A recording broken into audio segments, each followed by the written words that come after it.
In today's video, I am going to be breaking down Kai Jones and his basketball shooting form. He's actually a very interesting athlete because, as we can see, he is very similar when Giannis was younger, very similar to Giannis.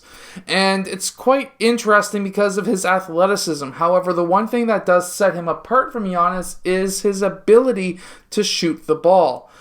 Giannis is an okay shooter, however, Kai Jones shoots the three-point shot at a 40% clip. Let's get down, let's check out Kai Jones. Okay, so the first thing I really want to look at is his base. And usually what you would want to do is to have your footwork, your feet, to be about shoulder width apart, which would be about there. However, he has a super wide stance. Now, is this good or is this bad? Well, usually a wider stance will give you more power. However, the one thing that it does do as well is it usually slows down your shot. So that is one little thing about his shot which I really wanted to point out. Now, something else about his shot is that he is slightly tilted away, but he is trying his best to be square towards the basket. Is being square or tilted better than one another? Not really. It really does depend on the type of player. However, his right foot is facing the rim that he's shooting at while his left foot is slightly pointing away. He also has an upright stance when he is shooting the ball. A lot of players will bend their knees more, other players will not. This is actually very similar to a Steph Curry style shot away from an off the dribble type of shot. If Steph Curry is taking a three-point shot in like a three-point competition, for example, like this, usually Curry doesn't bend his knees, and you usually want to really limit your hop when you're in a competition style of form. And that's what he does here. He is not jumping very high. Now, when he does get that ball, he does dip it, which again is normal for most players. He dips it and then he brings it up into his set point. Now, the dip is okay because it's like a golf swing. You want to have a backswing. When he raises the ball up from his hips all the way up into his set point, roughly set point, and he is a one-motion shooter, he goes up the middle of his body. What we do see is that whenever that happens, you're going to see a thumb flick. This is very similar to a Curry-style shot, where he's got a thumb flick very similar to even Kyrie Irving. And what that thumb flick does is it gets that ball farther towards that right side in this case so that he can have that shooting triangle. You really want to have that ball over top of your upper arm, shoulder, or elbow because that will allow you to have a straight shot. And that's what that thumb flick does. Now, when we focus on that ball, so we go to this first clip here, and he releases with a split finger, and that would be middle finger as well as his ring finger. He releases with that split finger. He has a very strong thumb flick. However, what you normally see with somebody with a really strong thumb flick is the lack of arc and lack of backwards rotation on that ball. Now, considering that he is a 6'10" or 6'11" center, we would assume that you would want to see a bit higher arc. Usually the ball would be about 5 to 10 feet above the actual backboard in some cases. Here we see maybe about 3 feet, which that's, to me, high enough. 3 to 5 feet is going to be okay for a close to 7-footer. And do we see backspin on that ball? And the question is, do we see it? And I do see it right there. We do see some considerable backspin on that ball.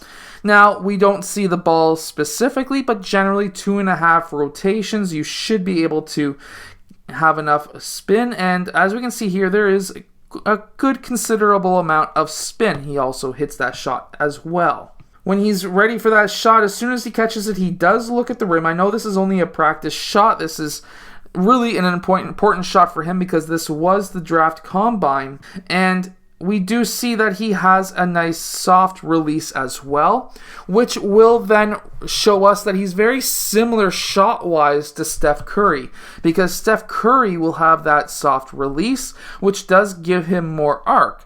That is why you would want to have a soft release if you have a thumb flick. Also, with a thumb flick, you want that thumb to release before you release the ball itself. You do not want to be having both hands push the ball. Now, anytime you shoot with a thumb flick, if you do not have arc and you do not have spin on that basketball, get rid of that thumb flick as fast as possible, because that's just going to hinder your future shooting. Now, when he shoots the ball and he misses, I find that his right foot tends to go forward on his shot. As we can see here, his right foot slightly goes forward, and he does end up missing this shot long.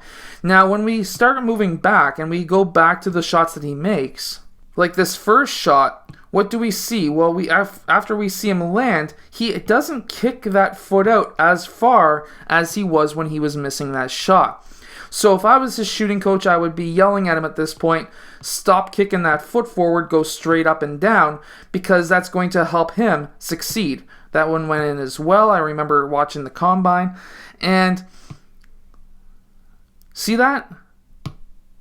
Steps into it, straight up, straight back down, makes the shot, goes forward, and then the ones where he shoots and he also lands backwards behind where he took off from, those end up going short. So this is what I mean. Footwork is very important. Knowing where you're taking off and landing is very important. Going straight up and straight back down, if you're not, you can really mess up your shot. He hasn't been playing long enough, in my opinion, to be able to be consistent from three when it comes to his feet and where he takes off and lands. And I think that's what's going to really end up hurting him from the three-point line, even though he's a 40% shooter. But however, considering he is a 40% three-point shooter in game, and there's these small minor things that are wrong with his shot, if he can go straight up and straight back down, which is proven in this video that shot, if he continues to work on that, I can easily see him shooting 45 or higher percent in the NBA. And at a close to 7-foot player who plays offensively and defensively like Giannis Antetokounmpo, I could see in 5 years he could be a very similar to Giannis, however, with a Curry-style shot, which is scary.